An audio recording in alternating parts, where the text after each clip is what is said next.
ZEE5 app download ಮಾಡಿ ಮತ್ತು ಸಂಪೂರ್ಣ ಸಂಚಿಕೆಗಳನ್ನು ಉಚಿತವಾಗಿ ನೋಡಿ.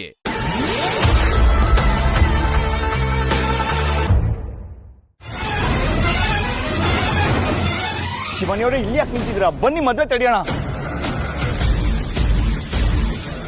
ಇದೇನಿದು? ಮದುವೆ ಮುಗಿದ ತಕ್ಷಣ ದಿಗ್ಬಂಧನ ಬಿಡುಗಡೆ ಆಗಿದೆಯಲ್ಲ.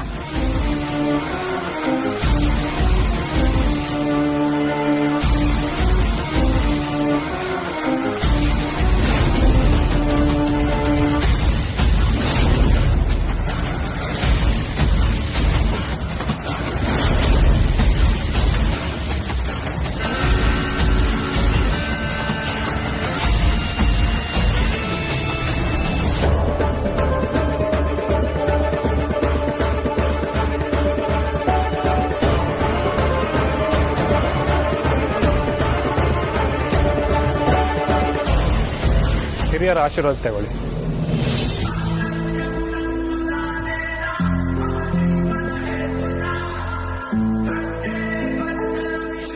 ನೂರು ಕಾಲ ಸುಖವಾಗಿ ಬಾಳಿ. ಒಳ್ಳೇದಾಗ್ಲಿ. ದೇವರು ಒಳ್ಳೇದ್ ಮಾಡ್ಲಿ. ಪರವಾಗಿಲ್ಲ. ಅಭಯಣ್ಣ, ಅಕ್ಕ, ನನ್ನ ಮದುವೆ ಆಯ್ತಾ ಅಭಯಣ್ಣ?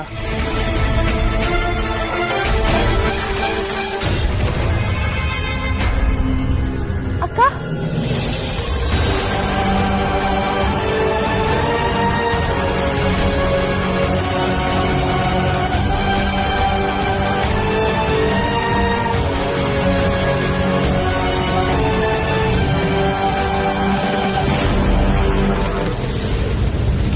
ಮದುವೆ ಆಯ್ತು.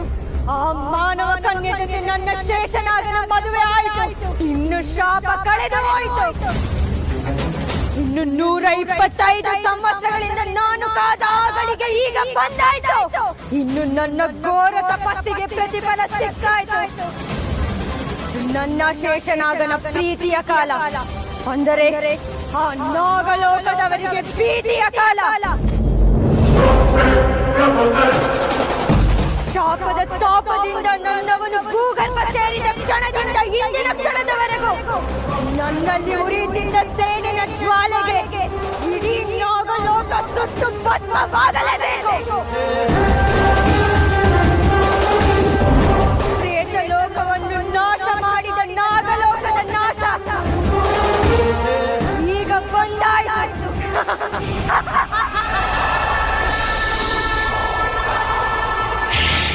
ನಾನೇ ಸತ್ತು ಹೋಗ್ತೀನಿ. ಏನ್ ಮಾಡ್ತಿದ್ಯಾ ನೀನು? ಬಿಡಿ ಅಕ್ಕ, ಗಂಡನ ಇಷ್ಟ ಕಷ್ಟಗಳನ್ನ ಈಡೇರಿಸೋದು ಹೆಂಡತಿ ಕರ್ತವ್ಯ. ಅವರು ಸಾಯಿ ಅಂತಿದ್ದಾರೆ. ಸಾಯೋದು ನನ್ನ ಧರ್ಮ, ನನ್ನ ಕರ್ತವ್ಯ ಅಕ್ಕ.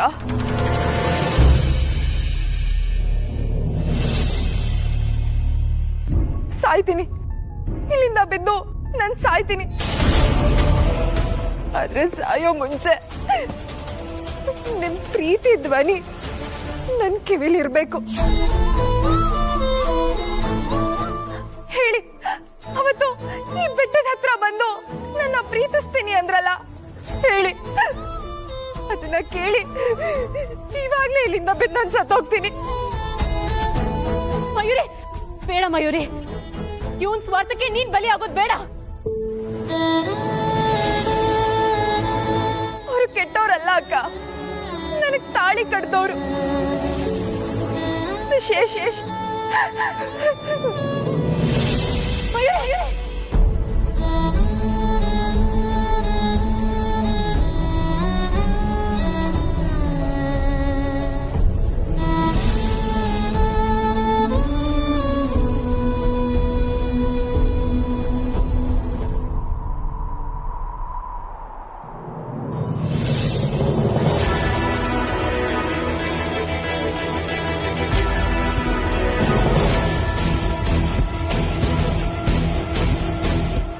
ಯಾವತ್ತೂ ನಾನು ನಿಮ್ಮನ್ನ ತಪ್ಕೊಳಕ್ಕಾಗಲ್ಲ.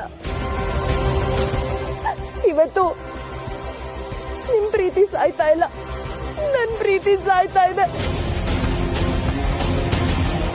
ನನ್ ಕನ್ಸು, ನನ್ ಬದುಕು, ನನ್ ಪ್ರೀತಿ ಇವತ್ತಿಗೆ ಕೊನೆ ಕೊನೆ.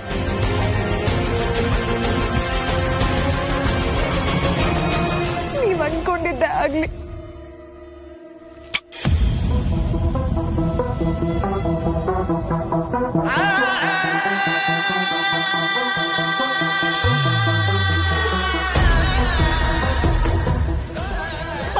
ಮಯೂರಿ ಬೇಡ, ನನ್ನ ಮಾತು ಕೇಳು.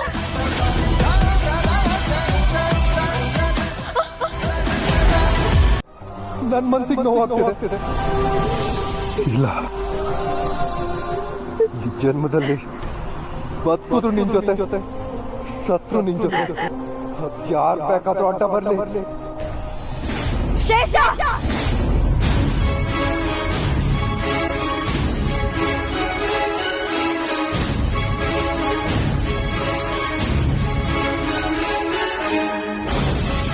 ಶಾಪದಿಂದ ಆಚೆ ತಂದ ನನ್ನನ್ನು ಮರೆತು ಅವಳ ಜೊತೆ ಬದುಕಲರಟಿರುವೆಯ ಶೇಷ.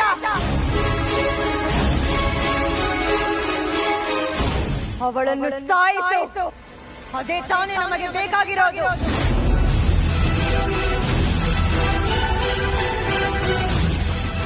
ನಾನು ಬೇಕೋ ಅವಳು ಬೇಕೋ?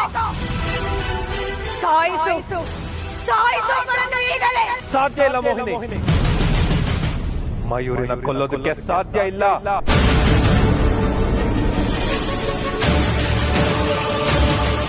ನೀನ್ ಸಾಯಿಸ್ತೀಯ, ನಾನೇ ಸಾಯಿಸ್ತೀಯ. ಅವನ್ನ ಸಾಯಿಸ್ಬೇಕು ಅಂದ್ರೆ ನೀನು ನನ್ನನ್ನ ದಾಟಿ ಹೋಗ್ಬೇಕಾಗತ್ತೆ. ಜೀವ ಇಲ್ದಿರೋ ಆತ್ಮ ನೀನು.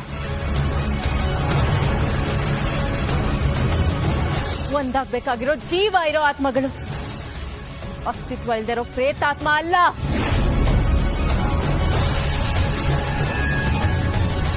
ಶೇಷ, ನೀನು ನಾಗಲೋಕದ ಕುಡಿನೇ ಆಗಿದ್ರೆ, ಆದಿಶೇಷನ ತಮ್ಮನೇ ಆಗಿದ್ರೆ ಉತ್ತರ ಕೊಡು. ಇವಳ ಪ್ರಶ್ನೆಗಳಿಗೆ ಉತ್ತರ ಕೊಡು. ಮೋಹಿನಿ, ನಿಜವಾದ ಪ್ರೀತಿ ಅಂದ್ರೆ ಏನು ಅಂತ ನನಗೆ ಈಗ ಗೊತ್ತಾಗಿದೆ. ಪ್ರೀತಿ ಅಂದ್ರೆ ಹಿಡಿತದಲ್ಲಿ ಇಟ್ಕೊಳೋದಲ್ಲ, ದಬ್ಬಾಳಿಕೆ ಮಾಡೋದಲ್ಲ. ಪ್ರೀತಿ ಅಂದ್ರೆ ಸ್ವತಂತ್ರವಾಗಿರೋದು, ಸ್ವಚ್ಛಂದವಾಗಿರೋದು.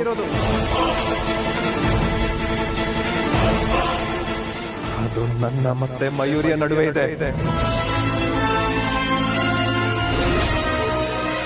ಅದೆಲ್ಲಕ್ಕಿಂತ ಹೆಚ್ಚಾಗಿ ಪ್ರೀತಿ ಅಂದ್ರೆ ಬದುಕು, ಪ್ರೀತಿ ಅಂದ್ರೆ ಸಾಯೋಕ್ಕೂ ಸಿದ್ಧ ಅಂತ ಹೇಳ್ತಾರಲ್ಲ, ಅದು ನಿಜವಾದ ಪ್ರೀತಿ.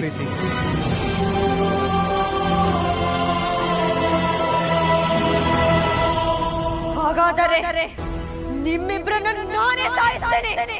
ಏ ಮೋಹಿನಿ, ಇಡೀ ಪ್ರೇತ ಲೋಕನ ಒಬ್ರೆ ನಿಂತು ಸರ್ವನಾಶ ಮಾಡಿದ ನಾಗಲೋಕದ ಯುವರಾಜ ನಾನು.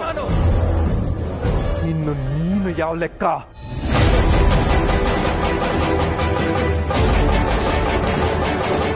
ನಿನ್ನ ನಾಗ ಬುದ್ಧಿಯನ್ನು ತೋರಿಸ್ಬಿಟ್ಟೆ ಅಲ್ಲ ಶೇಷನಾಗ.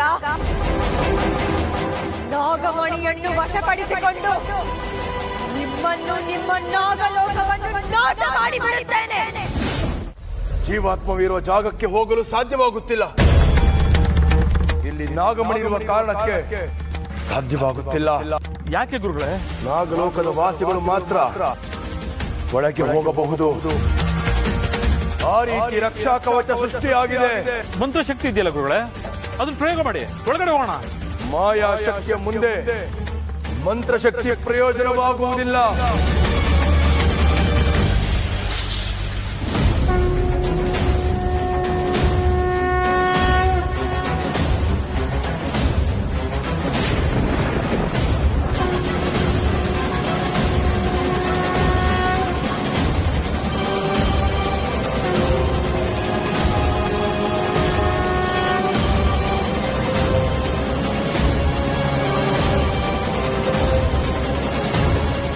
ಮಹಾಶಕ್ತಿ, ನನ್ನ ಆದಿಶೇಷ ಎಲ್ಲಿದ್ದಾನೆ ಅಂತ ತೋರಿಸು.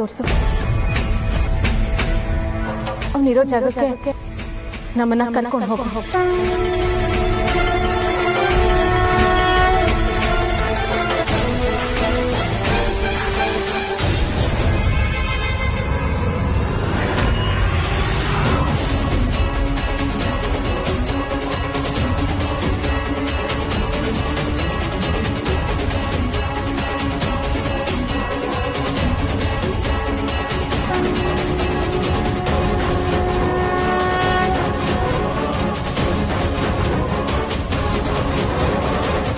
ಗುರುಗಳೇ, ಏನದು ಬೆಳಕು? ಜೀವಾತ್ಮ ನಾಗಮಣಿಗೆ ಸೇರಿದ ಬೆಳಕು. ಅಲ್ಲ ಗುರುಗಳೇ, ನಮ್ಗೆ ಒಳಗೆ ಹೋಗಕ್ಕಾಗ್ತಾ ಇಲ್ಲ. ಯಾರು ಮಾಡ್ತಾ ಇದಾರೆ ಗುರುಗಳೇ? ಇಚ್ಛಾಧಾರಿ ನಾಗಗಳು. ಇಚ್ಛಾಧಾರಿ ನಾಗಗಳ? ನಮ್ ಕಣ್ಣಿಗೆ ಯಾರು ಕಾಣಿಸ್ತಾನೆ ಇಲ್ಲ. ಈ ಸಮಯದಲ್ಲಿ ನಾಗಗಳಾಗಲಿ ಅದರ ಇಚ್ಛಾರೂಪಗಳಾಗಲಿ ನಮ್ಮ ಕಣ್ಣಿಗೆ ಕಾಣುವುದಿಲ್ಲ. ಎಲ್ಲದಕ್ಕೂ ನಾಗರಕ್ಷ ಕವಚದ ರಕ್ಷಣೆ ಇದೆ.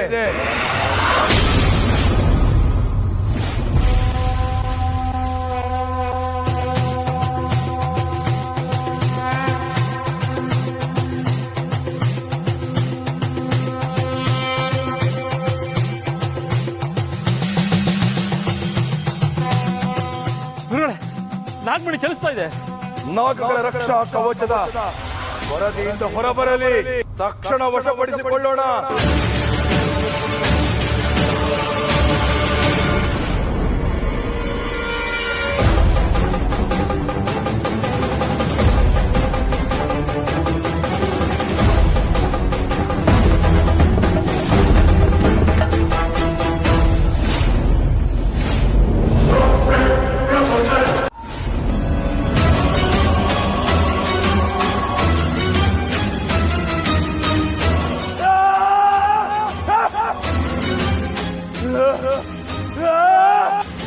ಒಮ್ಮೆ ನನ್ನ ಕೈಯಿಂದ ತಪ್ಪಿಸಿಕೊಂಡಿದ್ದ ನಾಗಮಣಿ ಇನ್ನೇನು ನನ್ನ ಕೈ ಸೇರಿತು ಅನ್ನುವಷ್ಟರಲ್ಲೇ ನನ್ನಿಂದ ತಪ್ಪಿಸಿಕೊಂಡಿತು. ಓ ಗರುಡದೇವ, ನನ್ನ ಎದೆ ಬಗೆದ ರಕ್ತದಲ್ಲಿ ನಿನ್ನ ಪಾದದ ಮುಂದೆ ರಕ್ತ ರಂಗೋಲಿ ಇಟ್ಟು ಬೇಡಿಕೆ ಇಟ್ಟಿದ್ದೆ. ಅದಕ್ಕೆ ಆಶೀರ್ವಾದ ಮಾಡಿ ನೇನು ಬೊಗಸೆ ನಿಧಿ ನನ್ನ ಕೈ ಸೇರಿತು ಅನ್ನುವಷ್ಟರಲ್ಲಿ ಮತ್ತೆ ಕಿತ್ತುಕೊಂಡು ಬಿಟ್ಟೆಯಲ್ಲ. ಇದು ನಿನಗೆ ನ್ಯಾಯವೇ ಗೌಡದೇವ? ಇದು ನಿನಗೆ ನ್ಯಾಯವೇ?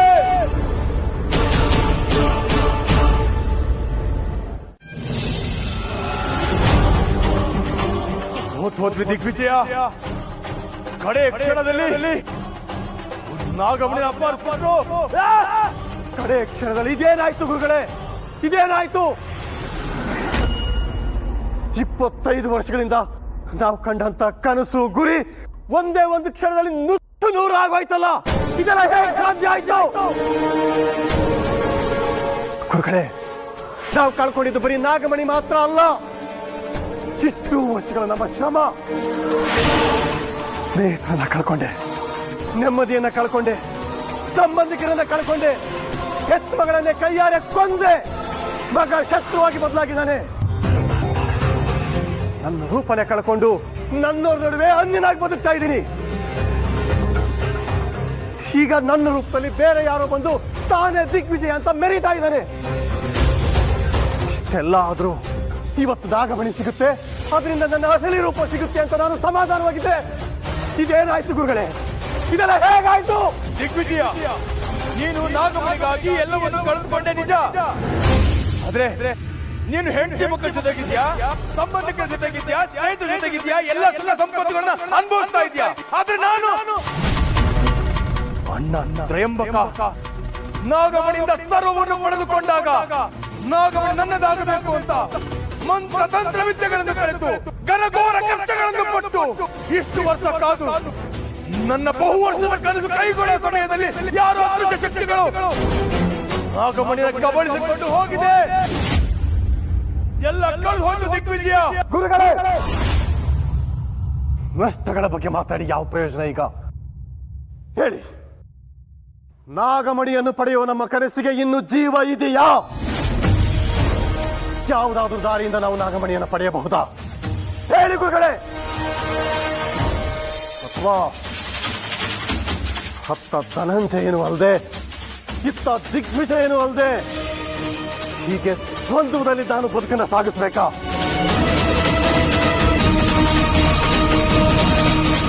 ನನ್ನ ಹೆಸರು ಹೇಳ್ಕೊಂಡು ನನ್ನ ರೂಪದಲ್ಲಿ ಬಂದು ನನ್ನ ಮನೆಯಲ್ಲೇ ನಾನೇ ದಿಗ್ವಿಜಯ ಅಂತ ಮೆರೆಯೋನ್ನ ಕಣ್ಣಾರೆ ನೋಡ್ಕೊಂಡು ಸಾಯ್ತಾ ಸಾಯ್ತಾ ಬದುಕಬೇಕಾ? ಇನ್ನೇನು ಗೆದ್ದೇ ಬಿಟ್ಟಿವಿ ಅಂತ ಇದ್ದ ನಾವು ಕೊನೆ ಕ್ಷಣದಲ್ಲಿ ಸೋತಿದ್ದಾದ್ರೂ ಹೇಗೆ? ನಾವು ಮಾತ್ರ ಬುದ್ಧಿವಂತರು, ನಾವು ಮಾತ್ರ ಧೈರ್ಯವಂತರು, ನಾವು ಮಹಾನ್ ಶಕ್ತಿಶಾಲಿಗಳು, ನಾಗವನಿಗೆ ನಾವು ಮಾತ್ರ ಪ್ರಯತ್ನ ಪಡುತ್ತಿದ್ದೇವೆ ಅಂತ ತಿಳಿದು ಬದುಕಿದ್ದೆ ಮೊದಲ ತಪ್ಪು.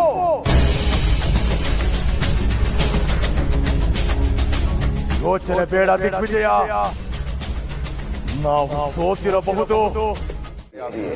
ಸೃಷ್ಟಿಪಾಲಕನಾದ ನನ್ನನ್ನು ಏಕೆ ಈ ರೀತಿ ಕೇಳುತ್ತಿರುವಿರಿ? ಅನುಮಾನವೇ? ದೈವ ಸಾಕ್ಷಾತ್ಕಾರವಾಗಿರುವಾಗ ಮೂರ್ಖರಂತೆ ಮಾತನಾಡುತ್ತಿರುವಿರಿ. ನಮ್ಮ ಅನುಮಾನಕ್ಕೆ ಕಾರಣಗಳಿವೆ. ನಿಜವಾಗಲೂ ಭಕ್ತರು ತಮ್ಮನ್ನು ಕುರಿತು ತಪಸ್ಸು ಮಾಡುತ್ತಿರುವಾಗ ಅವರ ತಪಸ್ಸಿಗೆ ತೊಂದರೆ ಆಗದಂತೆ ಕಾಯುವುದು ನಿಮ್ಮ ಕರ್ತವ್ಯವಲ್ಲವೇ? ನಮ್ಮ ತಪಸ್ಸಿಗೆ ಅದೆಷ್ಟು ಅಡ್ಡಿ ಆತಂಕಗಳನ್ನು ಒಡ್ಡಿರುವೆ. ಧ್ಯಾನಕ್ಕೆ ಭಂಗ ಬರುವಂತೆ ಪ್ರಕೃತಿ ವಿಕೋಪವನ್ನು ತಂದಿರುವೆ. ಇನ್ನನ್ನು ಹೇಗೆ ದೇವರನ್ನಲು ಸಾಧ್ಯ? ಪರೀಕ್ಷೆಗಳು ವ್ಯಕ್ತಿಯ ಸಫಲತೆಯನ್ನು ಪರೀಕ್ಷಿಸುತ್ತವೆ. ಪರೀಕ್ಷೆಗಳಿಲ್ಲದೆ ಯಾವ ಕಾರ್ಯಗಳಲ್ಲೂ ಜಯ ಸಿಗುವುದಿಲ್ಲ. ಸುಮ್ಮನೆ ಒಲಿಯುವುದು ಶಾಪವಾಗುವುದೇ ವಿನಃ ವರವಾಗದು. ಅನಿವಾರ್ಯವಾದರೂ ನಾನಿತ್ತ ಪರೀಕ್ಷೆಗಳಲ್ಲಿ ನೀವು ಸಫಲರಾಗಿದ್ದೀರಿ. ಅದಕ್ಕಾಗಿ ನಾನಿಲ್ಲಿ ಬಂದಿದ್ದೇನೆ. ನಿಮಗೇನು ಬರಬೇಕು ಹೇಳಿ, ಕೊಡುತ್ತೇನೆ. ಒಂದು ವರವಲ್ಲ ದೇವ, ಅನೇಕ ವರಗಳು. ಅನೇಕ ವರಗಳೇ? ನಾವು ಕಾಲಪೇಕ್ಷಕವಾಗಿ ತಪಸ್ಸು ಮಾಡಿ ಸಮಸ್ತ ಲೋಕಗಳಲ್ಲೇ ನಾವು ಅತಿ ಹೆಚ್ಚು ಸಂಪತ್ತುಳ್ಳವರಾಗಬೇಕು, ಶಕ್ತಿ ಉಳ್ಳವರಾಗಬೇಕು. ದೇವಾನು ದೇವತೆಗಳಂತೆ ನಾವು ಅಮರರಾಗಿರಬೇಕು. ನಮಗೆ ಮರಣ ಎನ್ನುವುದೇ ಇರಬಾರದು. ದಾನವರೇ, ಒಂದೇ ವರವನ್ನು ಈಡೇರಿಸಲು ಸಾಧ್ಯ. ಕೇವಲ ಒಂದೇ ವರವನ್ನು ಕೇಳಿ. ನಾವು ಯಾವತ್ತೂ ಅಮರರಾಗಿರಬೇಕು. ನಮಗೆ ಮರಣವೆನ್ನುವುದೇ ಇರಬಾರದು. ಸಾವೇ ಇಲ್ಲದ ಚಿರಂಜೀವಿಗಳಾಗಿರಬೇಕು. ನೀವು ಅಸುರರು. ಹುಟ್ಟಿದ ಮೇಲೆ ಪ್ರತಿಯೊಂದು ಜೀವಿಯು ಹಸು ನೀಗಲೇಬೇಕು. ನೀವು ಅಸುರರಾಗಿರುವುದರಿಂದ ನಾನೇ ನಿಮ್ಮ ಹಣೆ ಬರಹ ಬರೆದಿರುವೆ. ನಿಮಗೆ ಮರಣ ಖಂಡಿತ. ವರವನ್ನು ಬೇಡುವುದು ನೀನೇ. ಅಮರತ್ವವನ್ನು ಕೇಳಿದರೆ ಸಾವಿನ ಬಗ್ಗೆ ಮಾತನಾಡುತ್ತೀಯ. ವರವನ್ನು ಕೊಡುವುದಿದ್ದರೆ ಚಿರಂಜೀವಿಯಾಗುವಂತೆ ವರವನ್ನು ಕೊಡು. ಇಲ್ಲದಿದ್ದರೆ ನಮಗೆ ಯಾವ ವರವೂ ಬೇಡ. ಚಿರಂಜೀವಿಯಾಗುವ ವರ ಕೊಡಲಾರೆ. ಅದು ದೈವ ವಿರುದ್ಧ, ಸೃಷ್ಟಿಯ ವಿರುದ್ಧ, ಪ್ರಕೃತಿಯ ವಿರುದ್ಧ.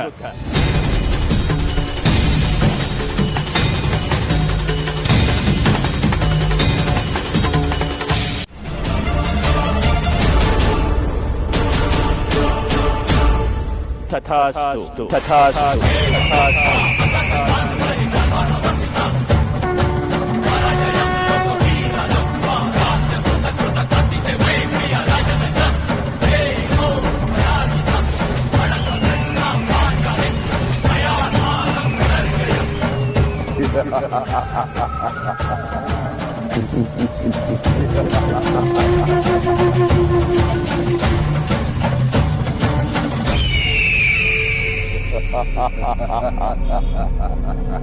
ಇನ್ನು ಮುಂದೆ ನಮಗೆ ಸಾವೇ ಇಲ್ಲ. ನಾವು ಚಿರಂಜೀವಿಗಳು, ನಾವು ಅಮರರು.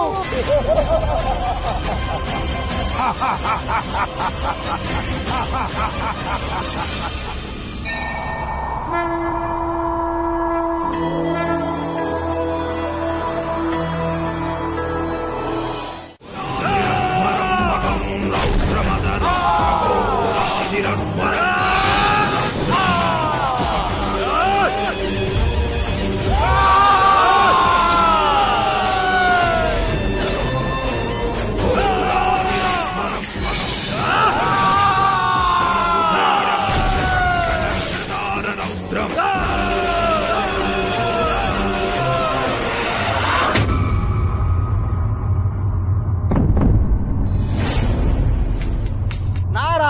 ನಾರಾಯಣ. ಓಹೋ, ತ್ರಿಲೋಕ ಸಂಚಾರಿ ನಾರದ ಮಹರ್ಷಿಗಳು. ಬನ್ನಿ ನಾರದರೆ, ಎಲ್ಲರೂ ಎಲ್ಲವೂ ಕ್ಷೇಮ ತಾನೇ? ಕ್ಷೇಮವೆಲ್ಲಿಯದು ದೇವೇಂದ್ರ. ನಾನು ಕ್ಷೇಮವಿಲ್ಲ, ನೀವು ಕ್ಷೇಮವಿಲ್ಲ. ಅಪಶಕುನದ ಮಾತೇಕೆ ನಾರದರೆ? ಈಗ ಆಗಿರುವುದಾದರೂ ಏನು? ಆಗಬಾರದು ಆಗಿರುವುದು ನಿನಗೆ ತಿಳಿದಿಲ್ಲವೇ ಇಂದ್ರ? ಸಕಲ ಲೋಕವು ಅಲ್ಲೋಲ ಕಲ್ಲೋಲವಾಗಿರುವಾಗ ಯಾರು ಕ್ಷೇಮ, ಎಲ್ಲಿ ಕ್ಷೇಮ? ಏನಾಯ್ತು ನಾರದರೆ? ನಾರಾಯಣ ನಾರಾಯಣ. ದೇವಲೋಕದ ಅಧಿಪತಿ ದೇವೇಂದ್ರನಿಗೆ ಲೋಕದ ಆಗು ಹೋಗುಗಳು ಇನ್ನು ತಿಳಿದಿಲ್ಲವೇ? ಜಗತ್ತಿನ ಯಾವ ಸುದ್ದಿಯೂ ನಿನಗೆ ತಿಳಿಯದೆ ದೇವರಾಜ? ನಾರದರೆ, ವಿಷಯ ಹೇಳಿ, ಕೊಂಕು ಬೇಡ. ಕೊಂಕಲ್ಲ ದೇವರಾಜ, ನಿನ್ನ ಡೊಂಕ ಹೇಳಿದೆ. ಆ ರಾಕ್ಷಸ ಸಹೋದರರಾದ ಶುಂಭ ನಿಶುಂಭರಿಗೆ ಬ್ರಹ್ಮದೇವ ವರ ಕೊಟ್ಟಿದ್ದಾರೆ.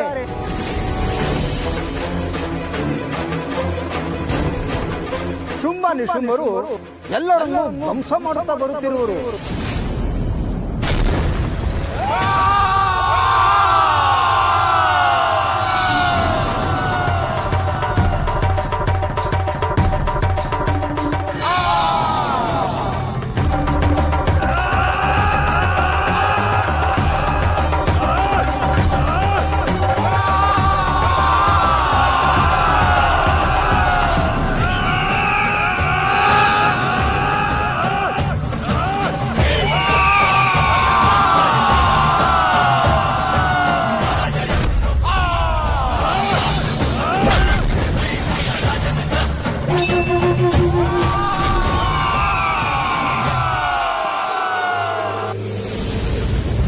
ಅವರು ಇಲ್ಲಿಗೆ ಯಾವ ಕ್ಷಣದಲ್ಲಾದರೂ ಬರಬಹುದು.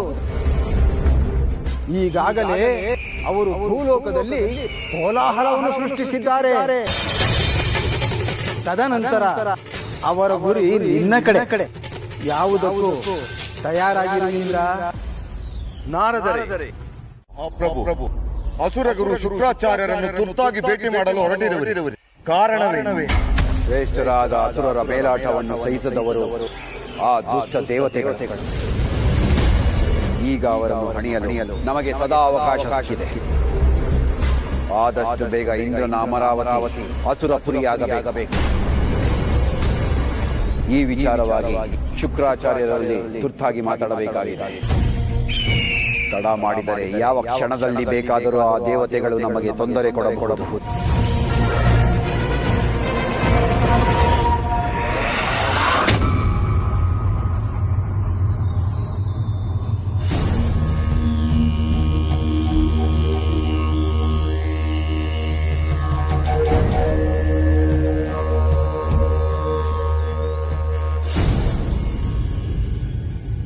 ಯಾರವಳು? ಇವಳು ಚಂದ್ರನಿಗೂ ಬೆಳದಿಂಗಳಂಚುವಷ್ಟು ಸುಂದರಳು. ಸೇನಾಧಿಪತಿಗಳೇ, ನನಗವಳು ಬಹಳ ಇಷ್ಟವಾಗಿದ್ದಾಳೆ. ಅವಳನ್ನು ಈಗಲೇ ಹೋಗಿ ವರಿಸಬೇಕು. ಈ ವೀರಾದಿ ವೀರನನ್ನು ವರಿಸಲಾರೆ ಎನ್ನುವುದಕ್ಕೆ ಕಾರಣವೇ ಇಲ್ಲ. ಈಗಲೇ ಅವಳ ಬಳಿ ಹೋಗಿ ನನ್ನ ಮನದಾಸೆಯನ್ನು ಹೇಳಿಬಿಡಿ. ನಿಲ್ಲಿ ಮಹಾಪ್ರಭು, ನೀವು ಯಾರು? ಸರ್ವ ಲೋಕಕ್ಕೂ ಅಧಿಪತಿಗಳು ಅಂತ ನೀವು ಹೋಗಿ ಅವಳ ಬಳಿ ಈ ವಿಚಾರವನ್ನು ಮಾತನಾಡುವುದು ಬೇಡ. ನಾನೇ ಹೋಗಿ ನಿಮ್ಮ ಇಂಗಿತವನ್ನು ಅವಳ ಬಳಿ ಹೇಳುವೆ. ನಿಮ್ಮ ಆಲೋಚನೆ ಸರಿಯಾಗಿ ಇದೆ. ಹೋಗಿ ಮಾತಾಡಿ. ಅಪ್ಪಣೆ ಮಹಾಪ್ರಭು.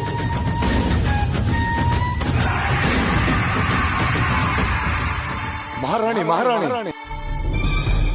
ಮಹಾರಾಣಿ, ನೀವೇ ಮಹಾರಾಣಿ. ನನ್ನನ್ನು ಏಕೆ ಮಹಾರಾಣಿ ಎಂದು ಸಂಬೋಧಿಸುತ್ತಿರುವಿರಿ? ಸರ್ವ ಲೋಕಾಧಿಪತಿಯಾದ ನಿಶುಂಭ ಪ್ರಭುಗಳು ನಿಮ್ಮನ್ನು ಒರಿಸಲು ಇಚ್ಛಿಸಿದ್ದಾರೆ.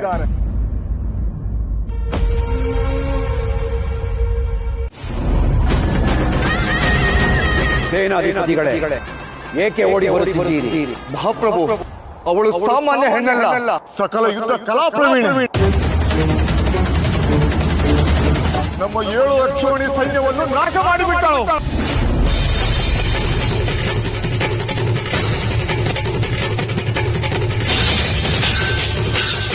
ಏನೋ ಏಕಸ್ಸಿಗೊಬ್ಬ ಹೆಣ್ಣು ನಮ್ಮ ಸೈನ್ಯವನ್ನು ನಾಶ ಮಾಡಿದ್ದಾಳೆ.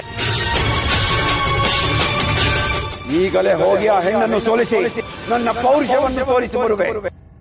ನಿಶುಂಭ,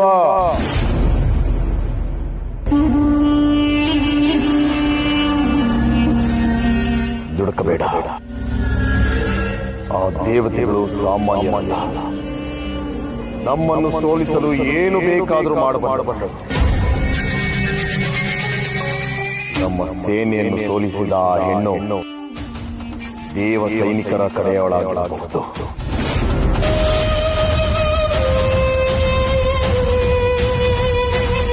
ಜ್ಯೇಷ್ಠ, ದೇವಾನು ದೇವತೆಗಳೇ ನಮ್ಮ ನಾಮಸ್ಮರಣೆಯನ್ನು ಮಾಡುತ್ತಾ ನಮ್ಮ ದಾಸರಾಗಿ ಬಿದ್ದಿರುವ ಸಮಯ ಬಂದಿರುವಾಗ ಏಕಸ್ಸಿಗೊಬ್ಬ ಹೆಣ್ಣಿಗೆ ಹೆದರುವುದೇ? ಇದು ನಮ್ಮ ಘನತೆಗೆ ತಕ್ಕದಲ್ಲ. ಅನುಜ, ಚತುರ್ಮುಖ ಬ್ರಹ್ಮ ನಮಗೆ ನೀಡಿರುವ ವರವನ್ನು ನೆನಪಿಸಿಕೊ. ಓರ್ವ ಹೆಣ್ಣು ನಮ್ಮ ಸೇನೆಯನ್ನು ಸೋಲಿಸಿದ್ದಾಳೆ. ಅದೇ ಹೆಣ್ಣು ನಮ್ಮನ್ನು ಸಾಯಿಸಲು ಬಂದರೆ? ಜ್ಯೇಷ್ಠ, ತ್ರಿಲೋಕಾಧಿಪತಿಯಾದ ನಿನಗೆ ಭಯವೇ? ಅನುಜ, ನೀನು ಕೂಡ ಸಿಕ್ಕ ವರದಿಂದ ನನ್ನಷ್ಟೇ ಶಕ್ತ. ನಾವು ಅಮೃತಪಾನ ಮಾಡಿದ ದೇವಾನು ದೇವತೆಗಳನ್ನು ಸೋಲಿಸಬಲ್ಲುವ ಶಕ್ತಿಯುಳ್ಳ ಸಹೋದರರು. ಆದರೆ ಆ ದೇವತೆಗಳು ಬೇರೆಯವರ ಏಳಿಗೆಯನ್ನು ಸಹಿಸದ ಕೆಟ್ಟ ಮನಸ್ಸು. ಅವರ ಕುತಂತ್ರಕ್ಕೆ ನಾವು ಬಲಿಯಾಗುವುದು ಬೇಡ. ಜ್ಯೇಷ್ಠ, ಒಬ್ಬ ಹೆಣ್ಣು ನಮ್ಮ ಸೈನ್ಯವನ್ನು ಸಂಹಾರ ಮಾಡಿದ್ದಾಳೆ. ಅದು ನನ್ನ ಎದೆಗೆ ಬೆಂಕಿ ಸುರಿದಂತೆ ಆಗಿದೆ. ಆ ಬೆಂಕಿ ಆರಬೇಕೆಂದರೆ ನಾನು ಅವಳೊಂದಿಗೆ ಹೋರಾಡಲೇಬೇಕು. ಅವಳನ್ನು ಗೆದ್ದು ನನ್ನ ಪೌರುಷವನ್ನು ತೋರಬೇಕು. ಆಗಲೇ ನನಗೆ ನೆಮ್ಮದಿ ದೊರಕುವುದು. ಜ್ಯೇಷ್ಠ,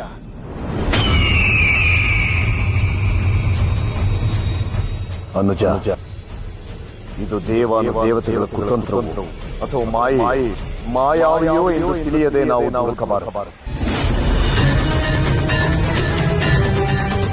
ನಾನು ಮೊದಲು ಹೋಗಿ ಗುರು ಶುಕ್ರಾಚಾರ್ಯರ ಬಳಿ ನಾನು ಮಾತಾಡಿ ಬರುತ್ತೇನೆ.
ಅದೃಷ್ಟ ಶುಂಭನ ಅಟ್ಟಹಾಸದಿಂದ ಲೋಕಗಳೇ ನಡುಗುತ್ತಿದೆ.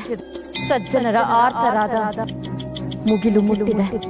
ಪವಿತ್ರ ಯಜ್ಞ ಕುಂಡದಲ್ಲಿ ಋಷಿ ಮುನಿಗಳ ರಕ್ತ ಹರಿಯುತ್ತಿದೆ. ಎಲ್ಲಿ ನೋಡಿದರಲ್ಲಿ ಅರಾಜಕತೆ ಮೆರೆಯುತ್ತಲಿದೆ. ಆ ಶುಂಭಾಸುರನ ಸಂಹಾರ ಆಗುವವರೆಗೂ ಈ 7 ಲೋಕದಲ್ಲೂ ಇರುಳು. ಆದರೆ ಅವನ ಸಂಹಾರ ಮಾಡಲು ಪರಶಿವನೇ ಅಡ್ಡಿಯಾಗುತ್ತಿದ್ದಾನೆ. ನಾನೇನು ಮಾಡಲಿ? ಶಿಷ್ಟ ಜನರ ಆಕ್ರಂದನ ನನಗೆ ಕೇಳಲಾಗುತ್ತಿಲ್ಲ. ನಾನೇನು ಮಾಡಲಿ? ಅವನನ್ನು ಸಂಹಾರ ಮಾಡಲು ನನ್ನಿಂದಷ್ಟೇ ಸಾಧ್ಯ. ಆ ಬರವನ್ನು ಮೀರಿ ನಾನು ಅವನನ್ನು ಕೊಲ್ಲುವುದು ಹೇಗೆ?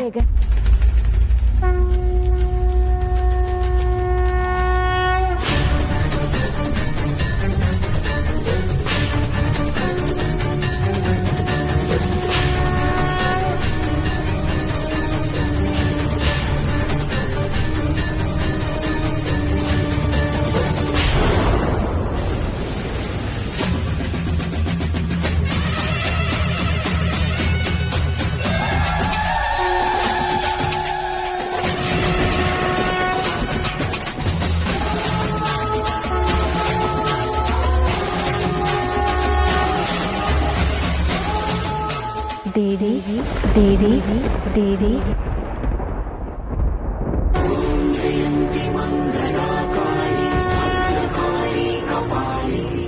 ನಾನು ಕರಣರಾಜ, ನಿನ್ನ ಅಂಶ. ಆ ದುಷ್ಟ ಶುಂಭಾಸುರರನ್ನು ನೀವು ಕೊಲ್ಲೋ ಹಾಗಿಲ್ಲ, ಆದರೆ ನಿನ್ನ ಶಕ್ತಿಯಾದ ನಾನು ಅವನನ್ನು ಸಂಹರಿಸಬಹುದು.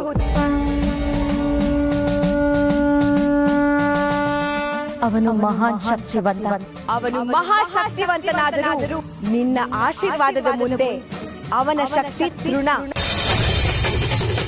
ಆ ದುಷ್ಟನನ್ನು ಸಂಹಾರ ಮಾಡಲು ನನಗೆ ಆಶೀರ್ವಾದ ಮಾಡು ತಾಯಿ. ವಿಜಯೀ ಭವ.